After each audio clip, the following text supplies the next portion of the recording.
Good evening or good morning, wherever you are in the world. I'm Regina Yao, founder of the Pixel Project, and I'm moderating the second Google Hangout session of our first ever International Women's Day edition of the Read for Pixels campaign. And just a quick reminder to everyone that International Women's Day is this Sunday. It's March the 8th. Through Read for Pixels, the Pixel Project is collaborating with 13 award-winning best-selling authors, female authors, to raise awareness about violence against women and to raise funds towards the Celebrity Male Role Model Pixel Reveal campaign, which aims to raise a total of $1 million to be shared between the Pixel Project and the National Coalition Against Domestic Violence to keep our collective efforts to end violence against women alive and kicking. We'll be telling you more about the Read for Pixels fundraiser, which has lots and lots and lots and lots of exclusive goodies a little later in this session, and you can find out more about the Pixel Project by visiting www.thepixelproject.net. We have a very special guest today. It's a reading and live discussion and Q&A session with the New York Times bestselling YA author Kami Garcia, who's the co-author of the Beautiful Creatures series and the author of the Legion series. The second book in the Legion series, Unmarked, has been nominated for a Bram Stoker Award this year. Is that correct, Kami? It's been nominated? Yeah. Unbreakable was nominated last year, and Unmarked was just nominated a week or so ago. Okay. Congrats on that. Thank you. And Kami has also generously donated some really cool stuff to the stash of author goodies that we have for perks for donors at the Read for Pixels Indiegogo page. There are lots of signed Beautiful Creatures and Legion series books, including an advanced review copy of Dangerous Creatures, lots of exclusive Beautiful Creatures and the Legion swag, including a t-shirt, pins, bookmarks, movie posters, so on, and a 30-minute Skype call for one lucky donor. So please give generously. And in the meantime, let's go over to Kami, and she's going to be reading a passage from Unbreakable, I think. Yes. Unbreakable. Hey, Kami, welcome. How are you? Okay. So I'm not reading right from the beginning. I'm reading from Act 1, but a little farther in because I wanted to.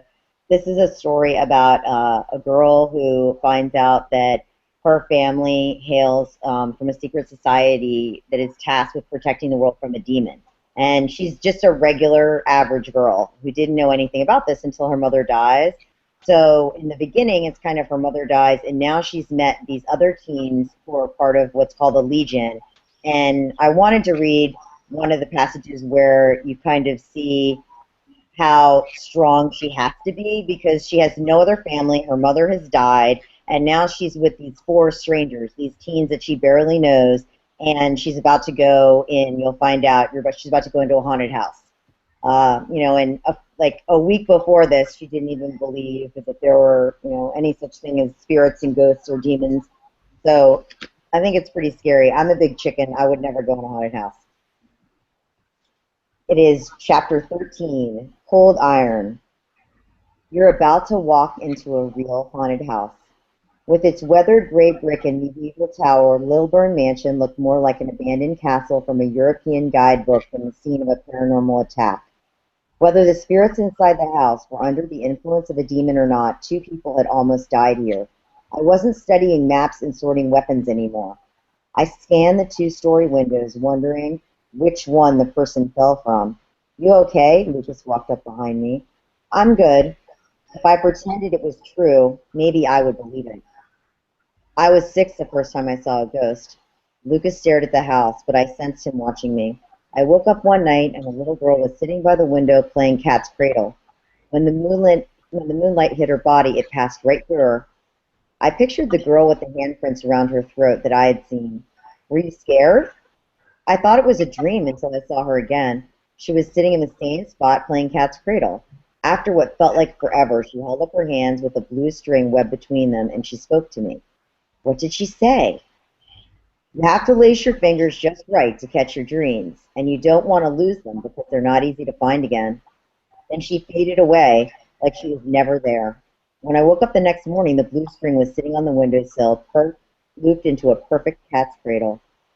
I gasped. I would have lost it. That's the weirdest part. I didn't. She was just a lonely spirit caught between worlds. I wanted you to know that they aren't all bad. Lucas pulled something out of his pocket. He uncurled his fingers, and it was tangled in his palm, a web of blue string. And I want you to know something else. I couldn't take my eyes off the tangled loops. I'm just like you, Kennedy. There are things that I want, things that have nothing to do with destroying demons and vengeance spirits. Lucas put the string in my hand and closed my fingers around it. So you can catch your dreams. He knows I'm scared. It doesn't mean anything. I held the string and I realized the cat's cradle wasn't to catch my dreams. It was to catch me. Jared noticed us walking back down the hill and stopped unloading weapons from the van. His eyes moved from his brother to me. I started to smile, but he looked away. Alora threw Lucas a disapproving look, like we had stayed out all night and showed up with our clothes on inside out. I pulled at my T-shirt, suddenly uncomfortable. How's it look up there? Alora asked without turning around. Just like the picture, Lucas said. Alora pointed at a plastic milk jug on the ground with the words holy water scrolled on the front. Can you grab that? I didn't know if she was talking to me, but I picked it up anyway. Thanks. She poured some of the holy water into the plastic soda bottle. So that stuff really works? Alora slipped the bottle into the leather tool belt around her waist, about 60% of the time.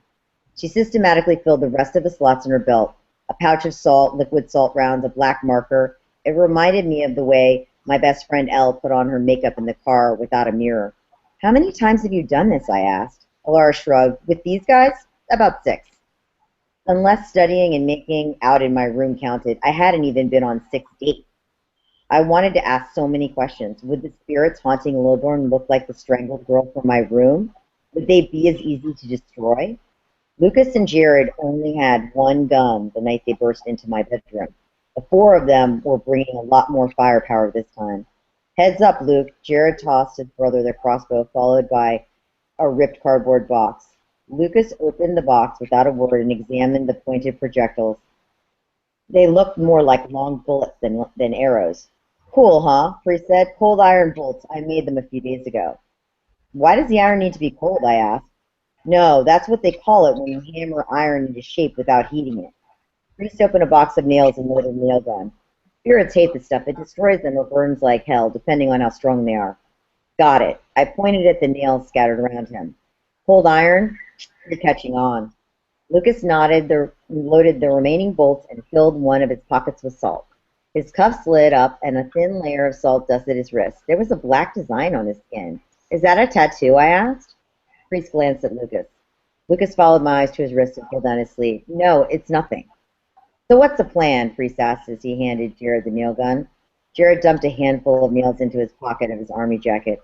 Lucas and Alora can check out the house, and we'll take the tower. Let me guess.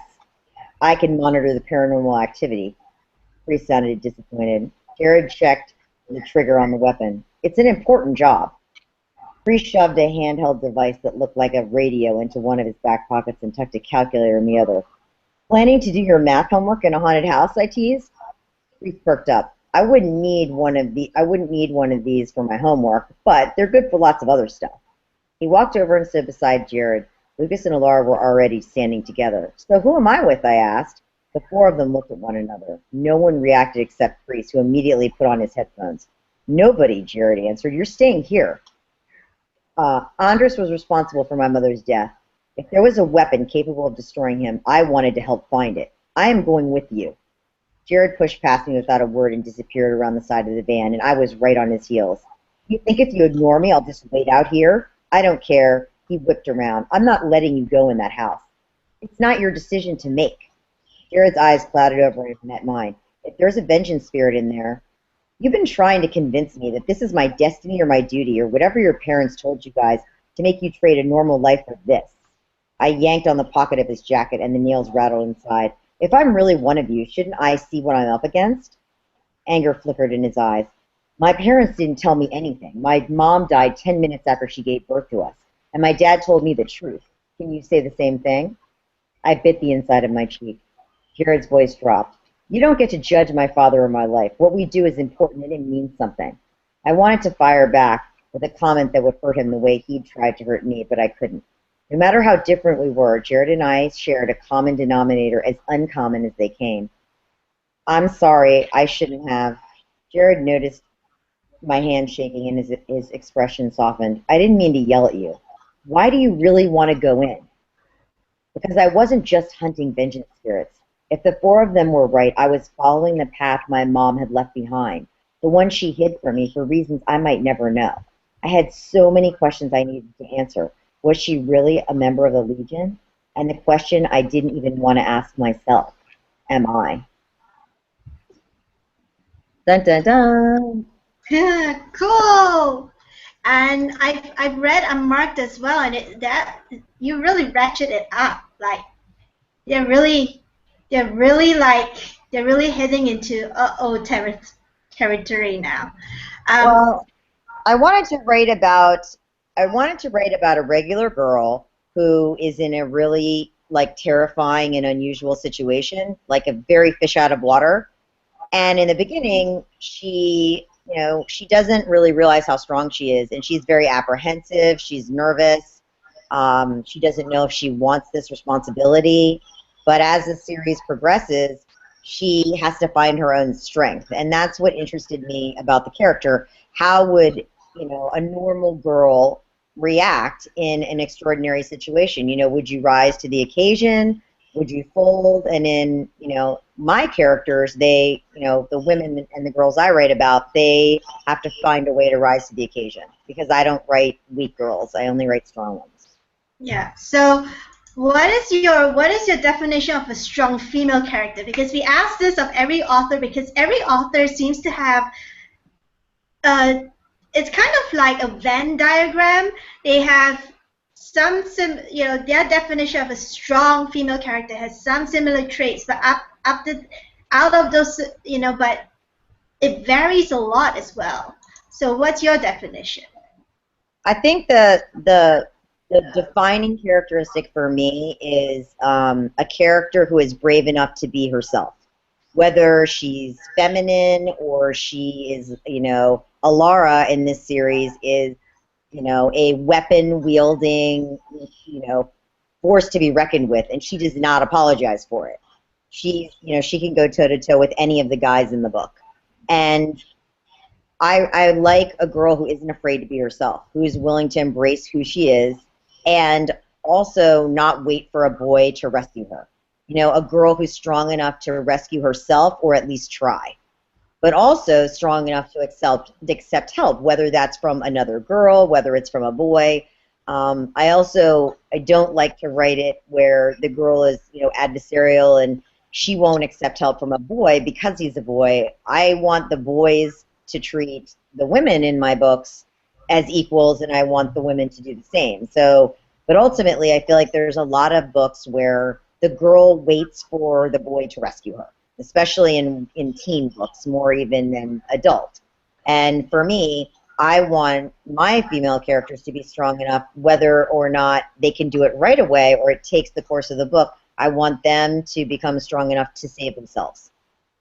Yeah, it's of Alara actually reminds me a little bit of Princess Leia because Princess I Leia love can that. like oh yeah she like Princess Leia will take nothing lying down. Like if she can take action about something, she will. And was is Princess Leia like a prototype for girls like Alara that you write about? Not necessarily, but she was one of when I was growing up, as a teen and even younger, like when I was in elementary school, I wanted to be Princess Leia or Wonder Woman. Like those to me were like the two most gorgeous, strong, intelligent, like women worth envying. And, you know, I was very conscious of the fact that they had, whether it was superpowers or Princess Leia had, her skills and weapons as a rebel.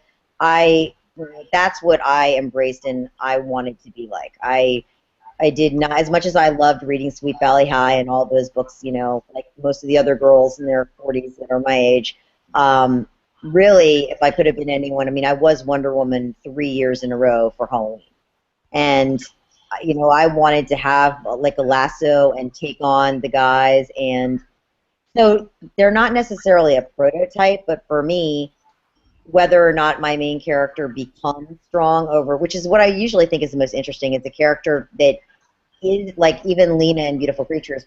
She she is strong and she's she'll be different and she'll face kind of the criticism of other people, but she doesn't really know how strong she is until she has to decide if she's willing to fight to claim herself and decide her own fate.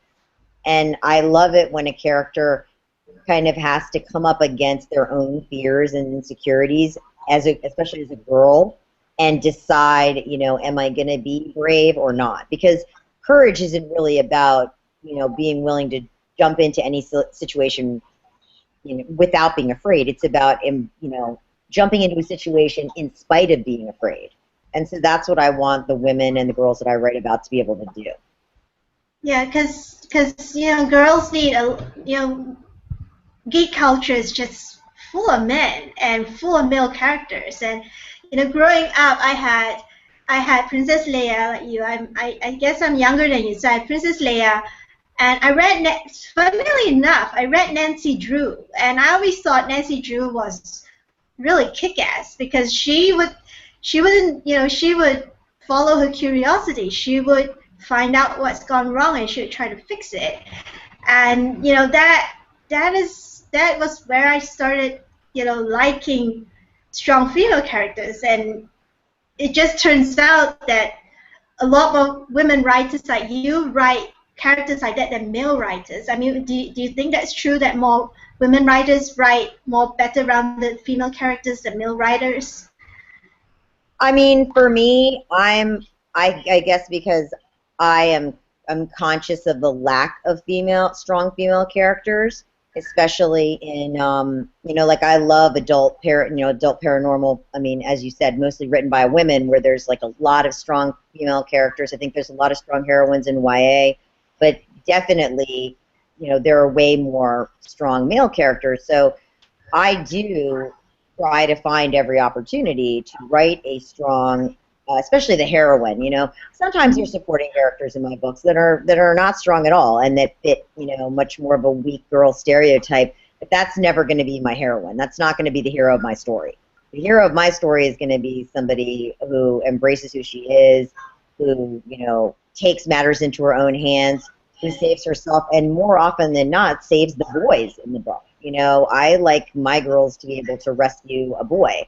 And I also loved superhero villains a lot when I was young because there were a lot of villains, like Catwoman, that were women, and they were so strong, and she was willing to fight Batman. And to me, even though they were villains and they were not the hero of the story, I still gravitated toward them because they weren't afraid and they were willing to take chances. And in Beautiful Creatures, I love writing Seraphine. She is a very evil, nasty woman, but she's also incredibly strong, and she takes no prisoners. So it's fun to be able to write in my writing life any strong woman, even if she happens to be dreadful and she's gonna have to get her due at the end. I still like to let her have a lot of fun along the way. Mm-hmm. On Tumblr, like you're on Tumblr, we're on Tumblr, and we came across this discussion, and someone said that we're seeing the Hermione effect now in pop culture with lots of capable and complex female protagonists. So has that trend, we can't find another word for it, but has that trend influenced your creative decisions with creating female characters for your books? I'm 43, so I was actually teaching Harry Potter. I never read Harry Potter as a young reader. I read Harry Potter as an adult, and I taught it to my students, and I read it out loud in my classroom. So, by that age, the literary influences that had kind of brought me to this, the girl power side were already really well cemented, and I just think that for me, I don't know that I think I could write a weak, female character, but it would have to be more like a fable or a moral of the story situation, because she would never be able to be someone that I could write in a way that I would want young women to emulate that character. Just because, I am surrounded by strong women. My mom, my stepmother, my sister, all of my friends, my writer friends. There are so many strong women that I know, and those are the type of women that I draw inspiration from. And then, the female characters that I grew up reading about that were also strong. And, like I remember I loved A Wrinkle in Time.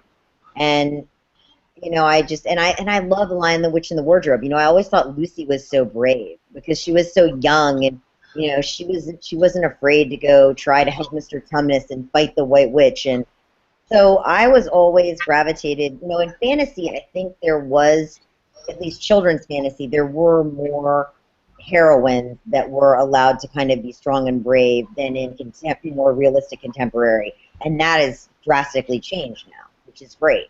But for me, I think definitely Princess Leia would have been a lot more of an influence than Hermione, because I'm way older than you. I'm like 7,000 years old.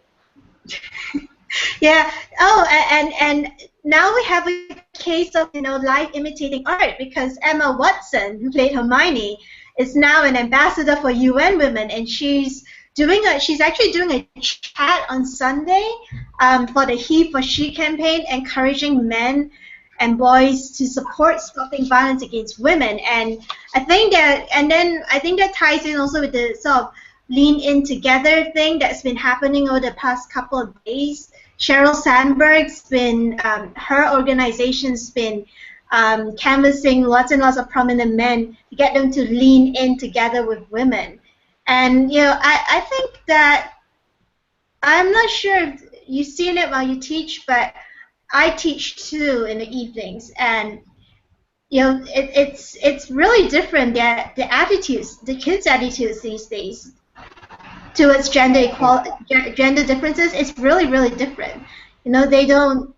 There's still some sort of patronizing behavior on the part of the boys, but they're more willing to listen.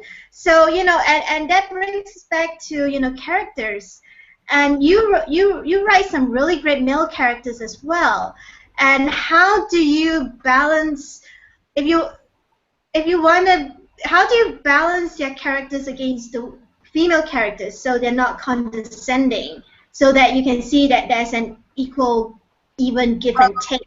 Some of them are condescending, but those tend to be, like my little jerk characters, not obviously, my Ethans, that Margie and I write for Beautiful Creatures, or Link from Dangerous Creatures, kind of the boys we love. I think, again, I think I write the kind, I try to write the kind of boy that either I would have loved to have met or dated as a teen, or the kind of boy that I would love, my daughter when she's older to be able to meet and bring home. And so I think also your characters become so real to you in your mind. Like Lena Duquesne from Beautiful Creatures and Kennedy Waters from Unbreakable are real people to me. And so I know that Kennedy would never be attracted to a condescending boy who, treated her as if she wasn't capable. And once she proves that she is capable in the paranormal world, Lucas and Jared definitely, in the beginning, they're all like, you can't come with us, it's too dangerous, and that's what I was reading in the passage. But by the time you get to the end of the book, it's very different, because they have watched her prove that she knows what she's doing, and if anything, they start pushing her and encouraging her to embrace her own strength and fight demons and fight spirits. And Ethan tells Lena, all along, that, she has to claim herself, and she's brave, she's strong enough to fight fate and destiny and change her path. So I write about the kind of boys. I have 4 brothers. And I have taught so many boys over 17 years. And as much as there's still a lot of condescending boys and sexist guys, but there are also a lot of boys who respect girls and have been raised to believe that girls are their equals and can do anything they can do, and I love seeing that. That's the kind of boy I want to write. Yeah, I mean, I tell you a little story. Like one of the boys that I teach, we were watching, the reworking of Cinderella Ever After with Drew Yeah. Barrymore, and we finished watching that, and they had to write a book report on it. And he says, why are we watching this stupid movie? Princesses shouldn't throw apples at princesses." So I made him look up the word sexism in the dictionary, and I made him write, I will not be sexist 100 times. And yeah, and his dad was like, this is great. We've been trying to teach him, but apparently pop culture these days just overrides parental influence sometimes. And and what caught my attention just now was you saying you're writing the boys that you would have loved to date, be friends with, that you would love your daughter to date and be friends with. And I was thinking of Priest because out of the three boys in the Legion series, he seems to be the one who's the least bothered about whether Kennedy is a girl or not. He just treats her and Alara like, okay, they're just Kennedy and Alara. Oh yeah, they're fighting again. Oh yeah, Yeah. I think, though, that with Lucas and Jared, with Kennedy, I don't think it's as much about her being a girl as being inexperienced. Because if you think about it, like, they let Alara, like, walk right into, the scariest situation possible with her tool belt, armed and ready. So I think for them, it's not so much that Kennedy's a girl, it's that she's not one of them, and she doesn't know what she's doing. She's inexperienced. And because you see it with Priest. I mean, they don't want to, you saw Priest complaining. They don't want to let him charge in either because he's younger. So they're worried that, like, he's not as experienced. But, immediately they're like, Alara comes with me, and she's the one who goes in the house first. And, they're sitting there making weapons and loading up their guns with her.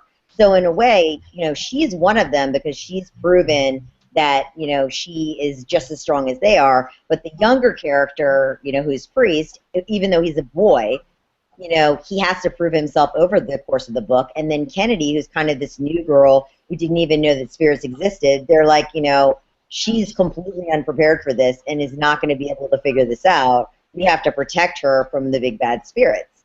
But even Alara, there are moments before Kennedy proves herself where Alara's kind of like, you're going to get yourself killed. Get out of the way. And I think it's, again, not about her being a girl. It's about them feeling like, you are not equipped to deal with the situation. Like, you don't know what you're getting into. But I think that as she learns more and she proves, that she has become knowledgeable, they then, they follow her, like kind of her lead in a lot of ways, which is where I wanted, kind of where I wanted it to go. Because I think that one of the problems is if you don't feel confident as a woman and a girl and you don't, have confidence in your own skills and your own abilities, it's very hard for someone else to.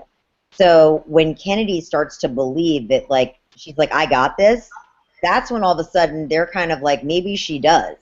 And they'll give her chances. And that's one of the things that, I always try to talk to the girls that I work with or my own daughter about is, you have to, you don't need to wait for someone's permission. You can go out and try and, like I teach my daughter to stick up for her friends just as much as my son. I try to teach him, to have polite manners. This part of my family is from the South. But she'll stick up for him as quickly as he'll stick up for her, and she's younger and smaller. But she feels like that's my brother, and if someone bothers my brother, I am going to step in. And, it's really interesting to watch because she is very girly in the sense that, she has, her purple Hello Kitty room and My Little Pony everywhere. But then for San Diego Comic-Con, she wants to be Daryl Dixon from The Walking Dead.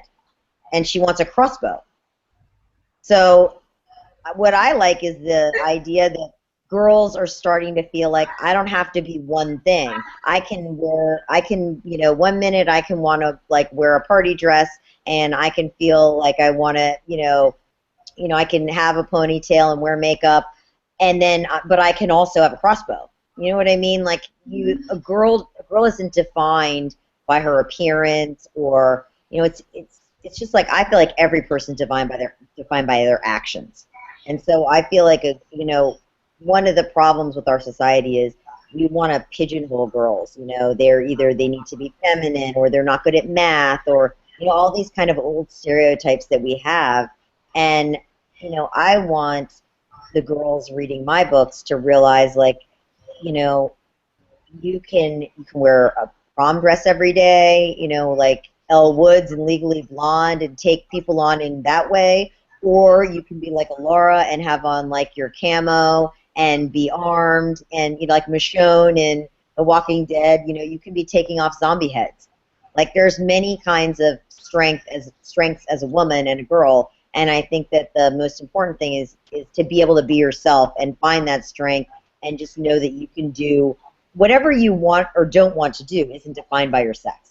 It's defined by what you want to do, not because you're a girl or a boy.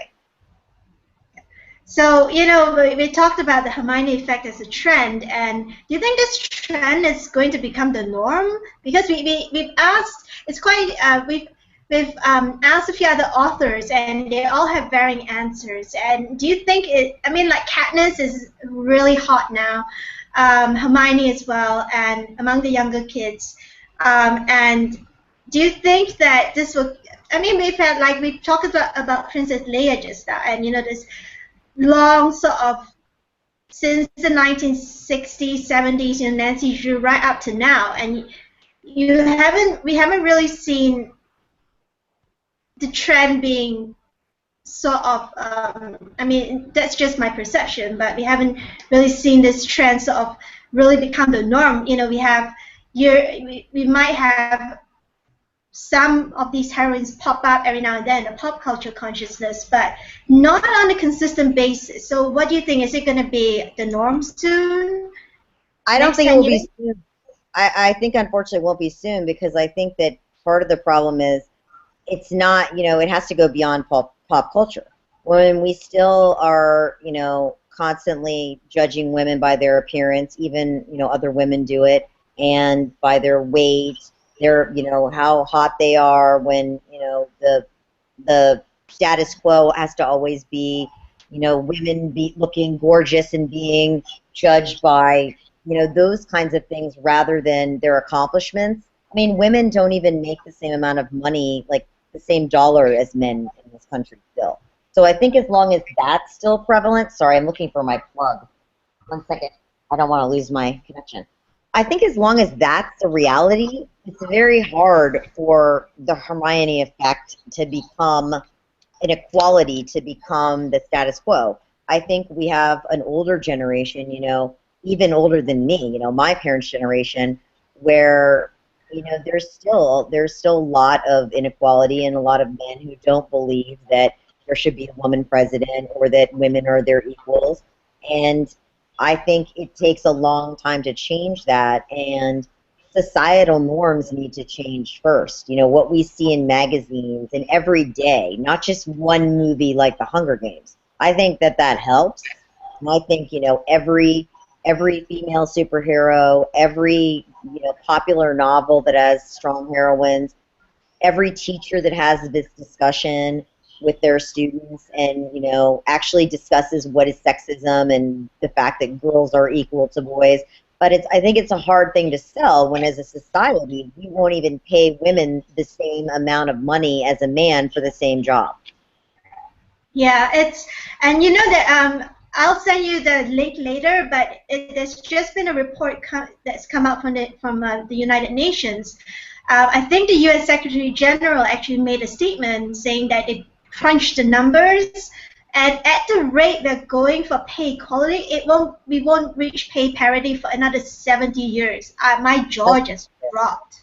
70 years? That's, you and I will be dead in 70 years' time. Right, like my children will have grandchildren. That's ridiculous. And that's what I'm saying. as much as I would love to say that, seeing female superheroes and seeing all the strong girls hanging out in, Comic-Con and places like that and book events, that's still not the majority, and that's also the younger generation. That's like, pop culture and younger people.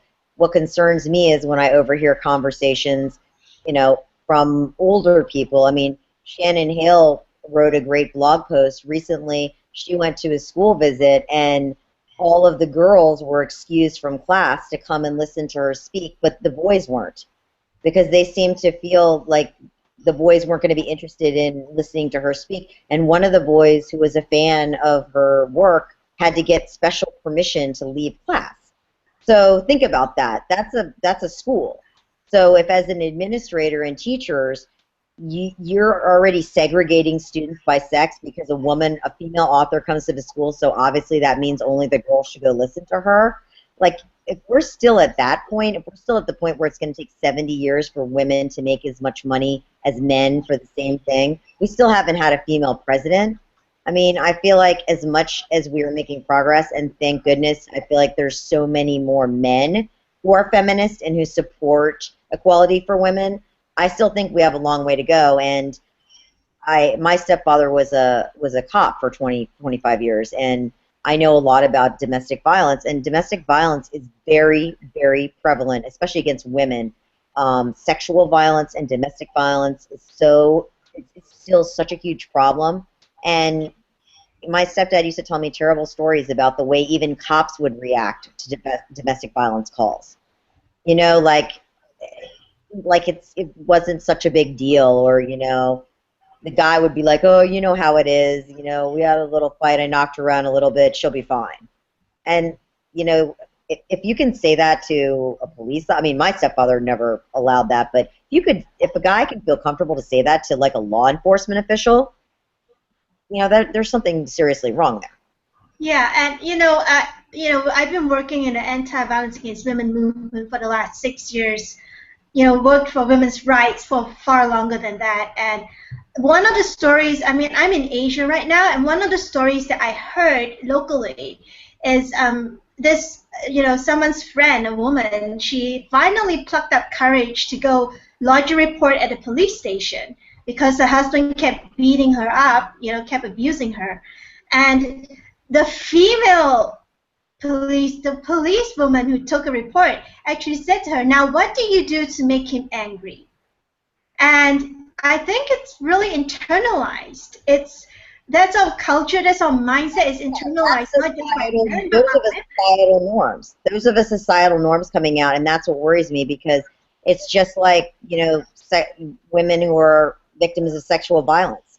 It's like, well, were you dressed slutty? What were you wearing? Were you drinking? It doesn't matter what a woman's wearing. It doesn't matter if she's a stripper. You could have no clothes on. That doesn't invite someone to physically or sexually abuse you or assault you. And we still have a lot of slut shaming in this country, even in books where, because, the girl's promiscuous, or she's made mistakes, or maybe she just believes, if boys can be sexually free, I can be sexually free. But that is always perceived as so negative, and she's a slut.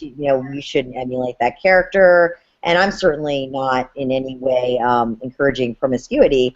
But what I am saying is that if men run around, boys, 18-year-old boys run around and they're experimenting and they have, they're making out with 10 different girls, it's not a problem. But if you hear about a girl who's made out with 10 different boys in 12th grade, she's a slut and no one wants anything to do with her, and there's no coming back from that.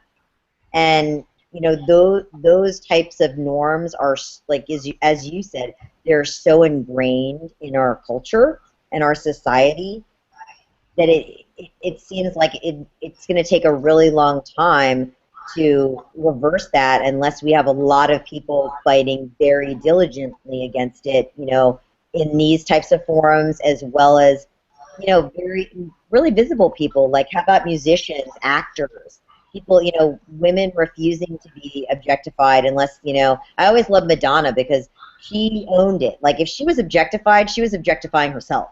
You know what I mean? She was like, if I Yeah. want to justify myself, I will, because I can wear my lingerie if I want on stage, because like I am taking this power away from men, I'm taking it back.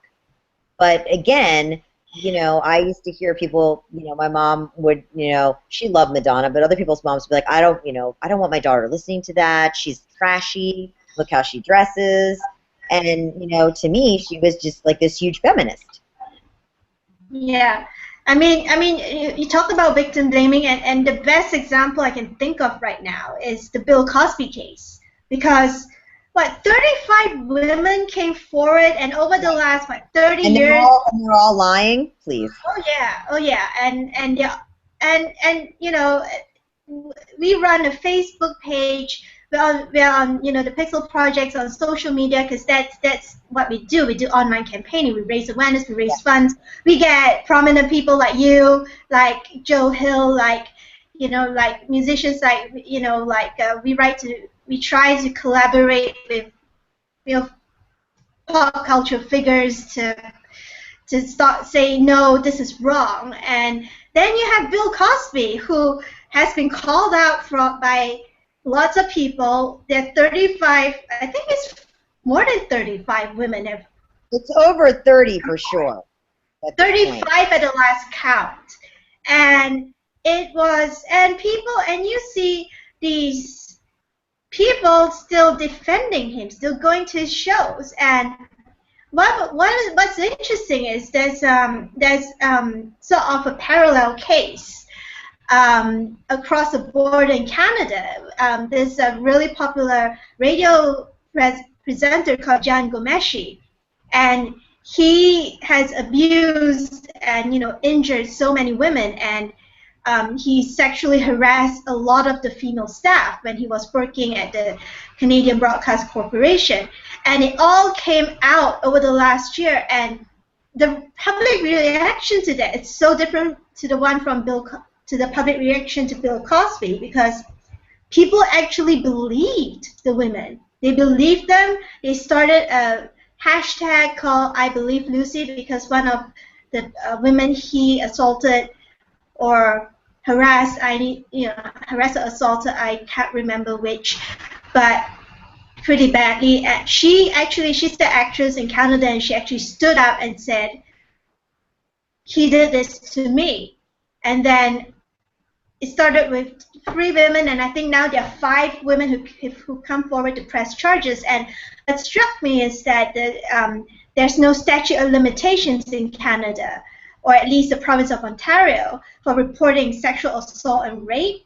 And the chief of police in Toronto actually went on record in public. He made a public statement to the women who have spoken up about this, and said, if you want to press charges, we're ready to listen to you. We have specialists, psychologists and on standby. We're ready to sit down. However you want to tell your story, we're ready to do this. And now it's gone to court, and John Gomeshi has lost his job, and his Facebook page had a rapid, he had, I think, 900,000 fans, and they just rapidly abandoned ship on him. But I think the Bill Cosby case just shows that it's still victim blaming, that the John Gomeshi case might be a bellwether, it might not be, but the Bill Cosby case seems to be more typical than not, I think. But it's not even victim blaming. It's also the turning of a blind eye. As you said, what is the likelihood that all 35 of these women, some of them who are, very prominent and well known, and this is definitely embarrassing for them to come forward. Like, what is the likelihood that all 35 of these women have gotten together and made up these stories? It's very unlikely. But yet, you have so many people that just they don't want to even have a conversation about it. They just want to pretend it's not happening. And that's the other problem that we have in our country, is let's pretend this isn't really happening. Like, we love Bill Cosby and his Jell-O ads, so let's pretend that he wasn't drugging women and raping them for 30 years. And, that is a huge problem in and of itself.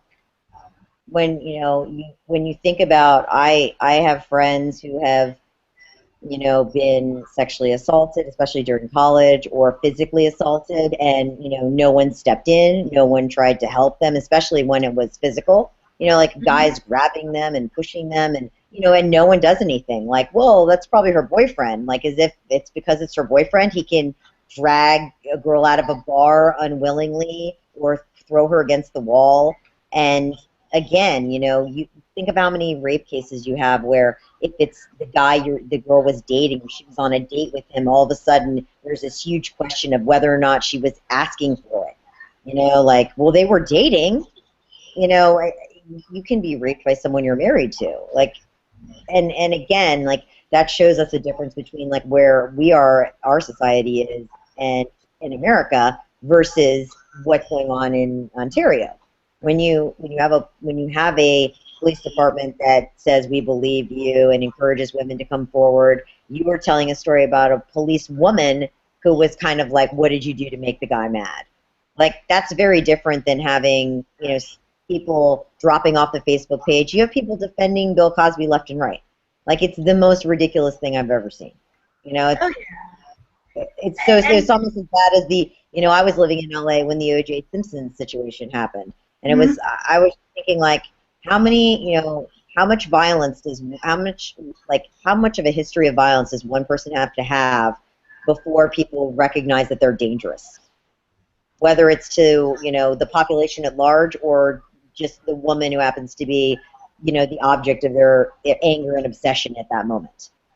There's not a lot of help for women, even in our country, who are being abused in a domestic situation and stalked, which is another huge problem. Women are stalked, girls are stalked by their ex-boyfriends. They're, you know, have these creepy guys following them around, and it's all, well, he isn't, did he touch you? He hasn't done anything, you know, as if the threat of violence doesn't matter. It seems like whenever it's against a woman, it's kind of just like, well, you know, she's blowing it out of proportion. She's just being emotional, or she's exaggerating. Not, you know, she recognizes that there's a creepy guy following her that might end up killing her. Mhm. It's So, very, okay, very unfortunate. yeah. So, let's go to the questions. You have a few questions here. So here we go. Um, your fans from Brazil have a question for you. Um, Nick Valentine, speaking on behalf of Brazilian fans, asks, Kami, do you and Margie intend to put LGBT characters in your caster stories? Brazil loves you.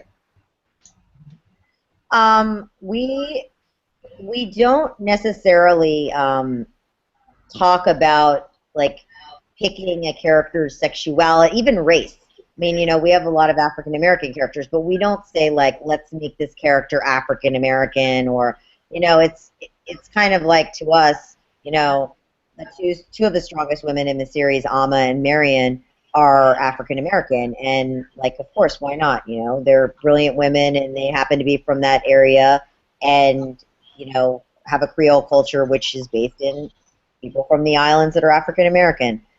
I I personally, I have actually been thinking a lot more consciously now that I'm working on some other solo stuff, and I've been thinking a lot about also ethnic diversity, because my husband's Cuban and my children are, you know, half Latino, and to me, I've been, like, Alara is African American in the Legion, but as I'm writing this new series that I can't really, my solo series I can't really talk about yet, I've been thinking about, like, well, I'm going to make this character Latina, or this character African American, in a more intentional way, because I feel like, unfortunately, I have to do it intentionally, because I need to make sure that those characters are represented.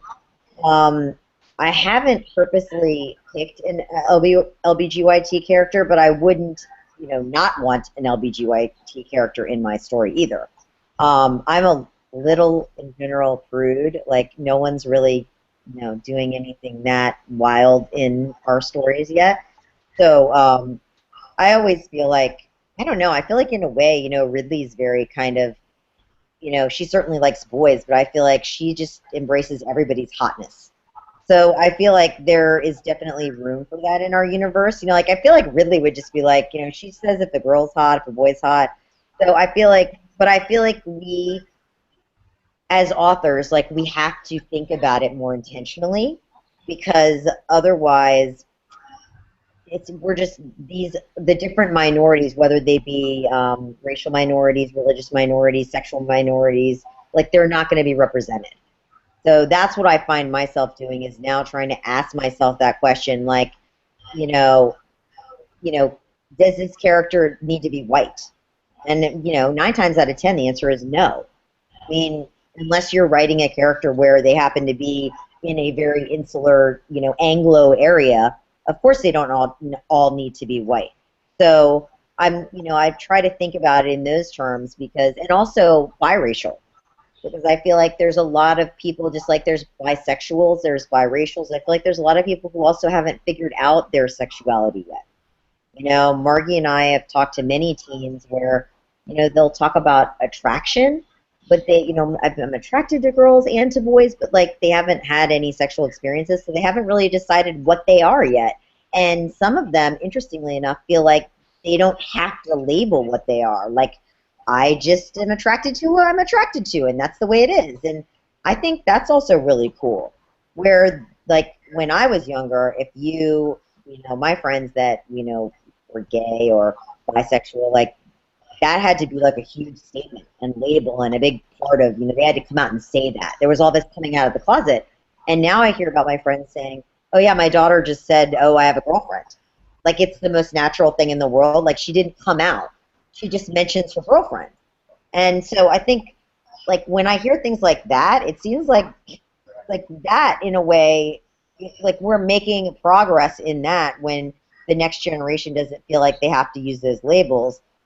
But then I worry because whether a girl is a lesbian or bisexual or doesn't label herself or she's heterosexual, she's still going to walk into a police station, and if she's been assaulted, someone's going to say, what were you wearing and what did you do to make them angry? Okay. Done. Next question from Loving Them Books. Would you consider the topic of preventing violence against women a booster in the creative process while writing? Do you think this helps you write your novels? So is the question, do I think that like being preventing that helps me write my novels? Yeah. Yeah, that's I mean, I think anytime I can write a powerful, strong female heroine that girls are going to identify with, and hopefully boys will respect and see, you know, the strength in that woman. I feel like any tiny step I can make towards that, anytime I can have a guy grab a girl and first say, "Get your hands off me," or "Don't, you know, don't ever touch me like that," or push him, or assert herself that like you don't have a right to put your hands on me. Like I will always take that opportunity. Because I do also worry a lot about the idea that, you know, because a girl's dating a guy or on a date or has, you know, been, you know, hooked up with a guy, that suddenly means some of these. If I can put a character in one of those situations, you know, I don't try to write this situation on purpose, but if I see an opportunity where there's a party or something and one of those moments can happen, then I would definitely take it because I was very influenced by books growing up. A lot of my opinions and feelings about myself and about, you know, people from other cultures, other races, other religions, like they were shaped by books. And I mean, I remember how impactful To Kill a Mockingbird was on me. So I'm certainly not Harper Lee, but if any one of my stories or books has a chance to make someone think twice or question something, then I would love to have that happen. Okay. Milena Aguilar asks it's a very simple question. She says, will Ethan and Lena have descendants? Meaning children? Mm-hmm. Oh. I don't know if she is aware of this, but Margie and I, it was recently announced, we are writing a series of digital short stories called Beautiful Creatures, The Untold Stories. And they are, some of them are backstories, but some of them do take place after the series about different characters and relationships. The first one is called The Mortal Heart, and it's about Macon and Lila.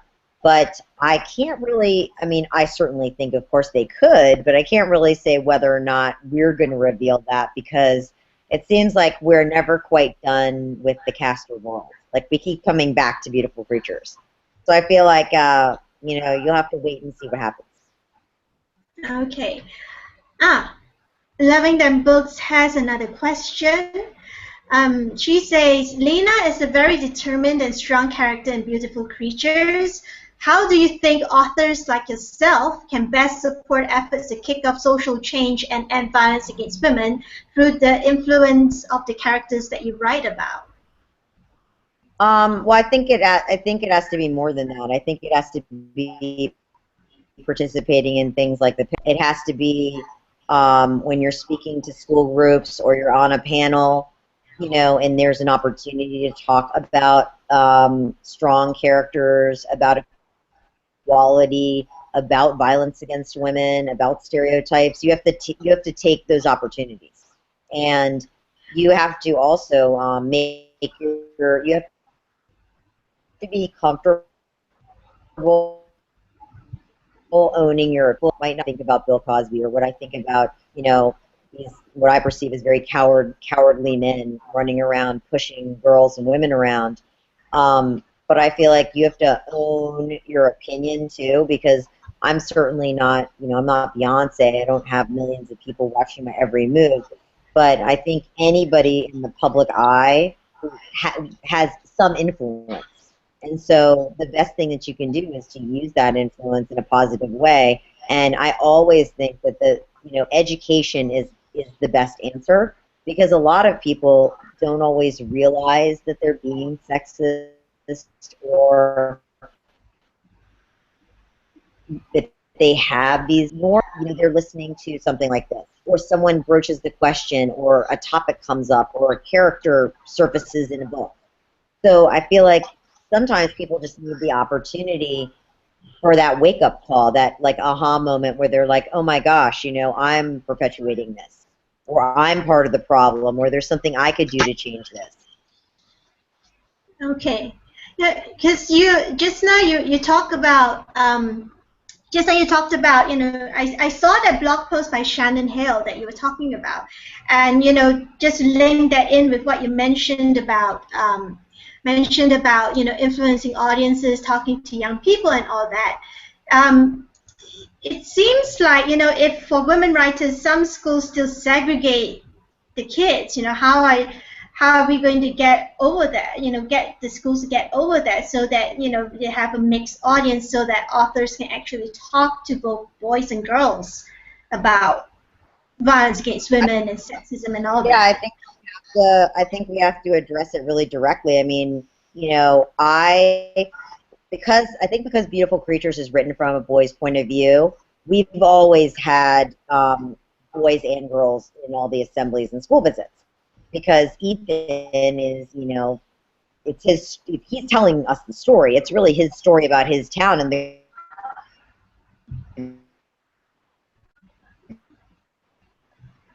girl that he falls in love with. So Ethan is, this must also be a book for boys.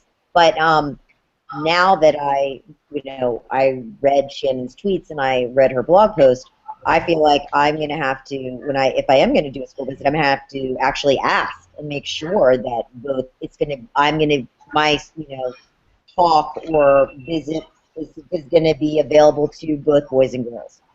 And because I feel like it wouldn't have occurred to me. Of course they're going to send them both. But now that I see that they're not, and Kennedy is I think because it's a kind of has some scary elements. Again, they think it's a boy book, but the current book that I'm writing right now, it hasn't, I haven't talked about yet. It definitely, I think, could be perceived as a girl book. So I feel like I'm going to have to actively say, who am I going to be speaking with? Will I be speaking, what grades, how many kids, and I'm expecting to be speaking to the boys and girls. Because if that's going to be an issue, like I need to take that up with the administrator in advance, hopefully, because I can't imagine. I'm sure Shannon was not expecting that. It's ridiculous. Yeah, it's I was actually gobsmacked when I read Shannon's blog post, because I'm like, what century are we living in right now? I Yeah. mean, it's not like it's listening to someone speak. And I think the first thing that occurred to me was that it's kind of like taking away a female author's half of a female author's audience, which is almost like silencing her voice, because her voice won't reach those boys. And it was just ridiculous that Yeah. little boy had to get special permission But to it's go. also these adults that are making these decisions are taking something away from the boys as well, because as Shannon pointed out in her blog post, like when Marty and I speak, we don't usually read from the book. Like we talk about our book very briefly and then talk about ratings. We take a lot of questions. A lot of what we're talking about is books and reading and writing, but not about our books in particular. So, I know boys that would kill to be able to listen to Shannon Hill speak, or any author of her stature, male or female. Boys that just want to be writers and want to hear a real, she's a writer. She's a woman, but she's also a writer, regardless of her sex. She's a writer, and she's an accomplished, prolific writer. And there are a lot of boys who would love to hear, her talk about her writing process, or how she became interested in writing, what her favorite books were growing up. Those are all things that have nothing to do with her being a woman. And even Shannon actually writes I think a lot of things that boys like. But even if she didn't, and every single book she wrote had like a little girl fairy in it, who spent all their time putting on makeup. Most authors, especially for teen audiences, we talk about writing and books and reading. We don't just sit up there and talk about our books. So those boys are losing out. They lost the opportunity to hear a really famous, successful, and passionate writer speak, regardless of the fact that she's a female writer. And so I just, it's so sexist, and it does a disservice to all the kids. If those adults don't want to come and listen to women speak, like, that's their decision. But they shouldn't be making that decision for all these kids. If I were one of those mothers and I heard that, like, my son wasn't invited to hear an amazing author speak, I would be furious. Yeah, I mean, you have to wonder if it was J.K. Rowling, who coincidentally always had mentioned several times before that the reason why she didn't put her first name there and she just used initials is because her publishers were just concerned about the effect of having a female name on the book and whether it would be marketable to boys. And and I sat there, I read all these interviews with her, and I sat there thinking, what? This is ridiculous. But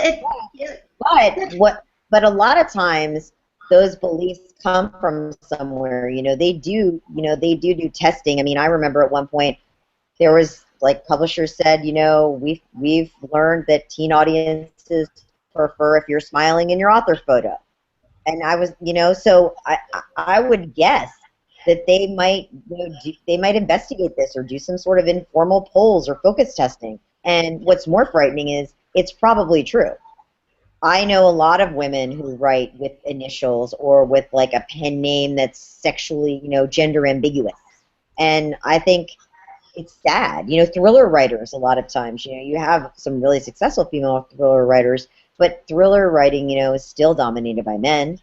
And so there's a lot of women who feel like if I have a pen name or if I use my initials, maybe I'll get shelved more often, or a guy will pick up the book at the airport. And unfortunately, they could be right. I mean, I don't want to do it because I want my name on the book as a woman. But I also think it's sad because there are probably people who don't hand me to boys because I'm a female author. Yeah. So, okay, so one final question before we go on to tell people all about the goodies. You have been so incredibly supportive of our Read for Pixels campaign and our anti-violence women against women work as a whole. So why do you support the cause to end violence against women and girls? Um, I know a lot of women who have, and especially girls, friends my age, that when they were younger or college age were you know, affected by domestic violence, whether it was personally or having it happen to their mother in the home. Um, I have a lot. I mean, and a lot of those were males, like boys whose mothers were abused and hit, and I mean, it's really, really damaging for them. And also, Margie and I have traveled all over the world for the books. She travels a lot more than me, and you know, she's traveled to countries where girls are in arranged marriages and they're being forced to marry men they don't even know. And if it's discovered that they have had sex before marriage, it's okay to kill them. Like there the violence against women, like in the world, that the fact that it's so acceptable is terrifying. And I feel like, you know, I would support it whether or not I had a daughter. I mean, I think every single woman, every girl has a right to feel, every person has a right to feel safe. But I think that we're in America, thank goodness, at least, you can't kill a woman because she's had sex before marriage. But as in the world, there is so much room, for growth, and definitely here too. I feel like, as you were saying, like, how long is it going to take for this to be the norm? I feel like it's how long is it going to take before women or can feel safe. There's some countries where women don't even feel safe at all. They don't feel safe to walk down the street just because they're women, and men can do whatever they want to them, and I think it's terrifying. And I have the luxury of not living in a country like that, but not everybody does. Oh yeah, I mean in Asia, like we girls are taught from a young age, My mom would say I live in a tropical country. My mom would say carry your umbrella with you or carry a big heavy bag with you, like a handbag, yeah? So if someone tries to harass you or grope you, just whack them. And and it's one of those things where why can't we live somewhere where why can't why can't men just learn how to respect women's bodies and personal space and just keep their hands and their thoughts to themselves? Yeah, you're Because common too. Like some of the things that are said out loud, in front of children and to young girls, they're so disgusting. I don't even want to hear them as adult women. But I also, you know, I feel empowered. Like I'm happy to turn around and say something back. Like 16-year-old girls shouldn't have grown men saying these disgusting things to them. Yeah, as you said, just walking down the street, trying to go to the bus or the subway or walk home from school. oh yeah, I mean the worst thing is when you're taking public transport and you're standing at a bus stop or the train station and you're waiting for the bus or train to come, and they keep harassing you and harassing you and harassing you, and yes, just yesterday one of my coworkers, she posted on Facebook. She says she's in London and she's like, I was standing at the bus stop minding my own business. And this guy comes along and decides that he can very loudly speculate to himself in public what my measurements were. Oh, And she told him to get lost. right. But she's a mom, she's older, she told him to get lost. But can you imagine, like you said, younger girls are 16 and 17 in the same situation? I don't, they'd probably be, really. But also, like how often does that happen to a man?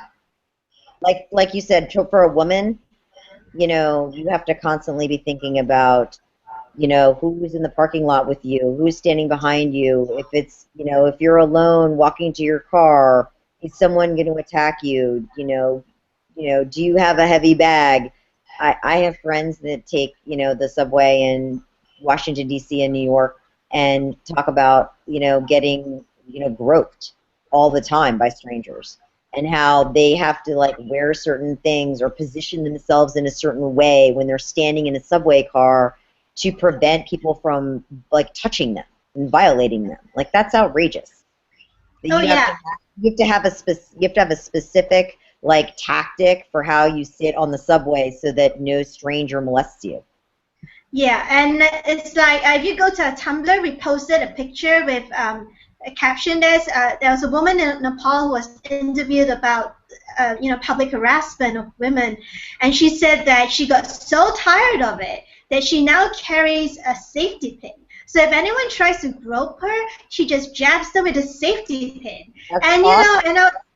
I know, and the Pixel Project has a partner in India. It's Breakthrough India. There's a Breakthrough office in the U.S. as well. That's their main office, but they have Breakthrough India as well. And we're talking about this, and they're like, yeah, it's normal. We all we carry safety pins. People carry thumbtacks.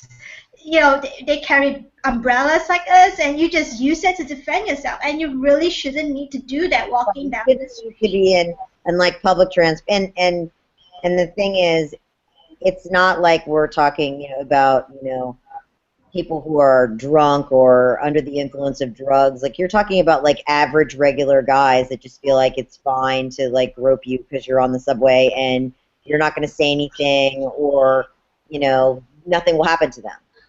Or regular, college guys. Like, it's, people act like, oh, well, like, where were you that you were, this happened? Like, maybe you shouldn't be on the subway, or maybe you shouldn't be in that neighborhood. And I'm like, I'm in a nice neighborhood. Like, I'm not in, these things don't happen in like a bad neighborhood. They happen all over the place. And, a woman should be able to take public transportation wherever she wants, just like a man. You shouldn't have to avoid certain trains or the bus because you think someone's going to be, groping you. Oh yeah. Anyway, so let's go to we're running out of time here, so let's go to talking about the stuff that you've so generously donated. So as mentioned earlier, Kami has donated a ton of stuff, and you can go to our Indiegogo page. I'll share the slide in a little bit. To go get them, and there are lots and lots of signed beautiful creatures and the Legion series books, including advanced review copies of Dangerous Creatures. I think there are 3 sets of them. Lots of exclusive beautiful creatures and the Legion swag, including a signed movie poster, a t-shirt, pins, bookmarks, and more. And if you want to, if schools, yeah, we're talking about educators. So schools, book clubs, community groups, why not pull your money, donate to us, and get a 30-minute Skype call with Kami, and you can take the discussion forward about what we're discussing today. And in fact, Kami's donated such a huge pile of goodies that we're releasing them in 2 or 3 rounds over the month of March while Read for Pixels is running. And I'm going to screen share right now. Kami, let me know if you can see it. Share. Can you see it? Yes, I can. Yay! Okay, so you can donate to get these goodies at Indiegogo. You can just go to http://is.gd /R4P Indiegogo IWD. That's case sensitive. If you only have PayPal, go to http://is.gd/R4P Brazil IWD. And to find out more about Read for Pixels, go to is.good/Read for Pixels. Everything is case sensitive. And if you want to find out more, hang on. Well, if people follow me on Twitter or Facebook, and on Facebook I'm Kami Garcia YA, and on Twitter I'm just Kami Garcia.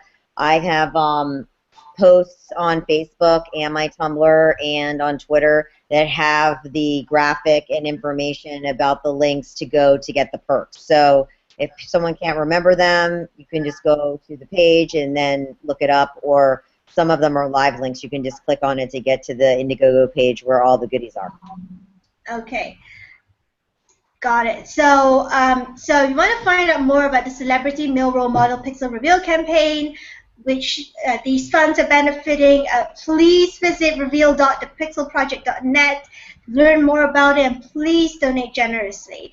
And so now Kami and I will bid you good night or good morning wherever you are. Thank you and have a great day or a good night wherever you are in the world.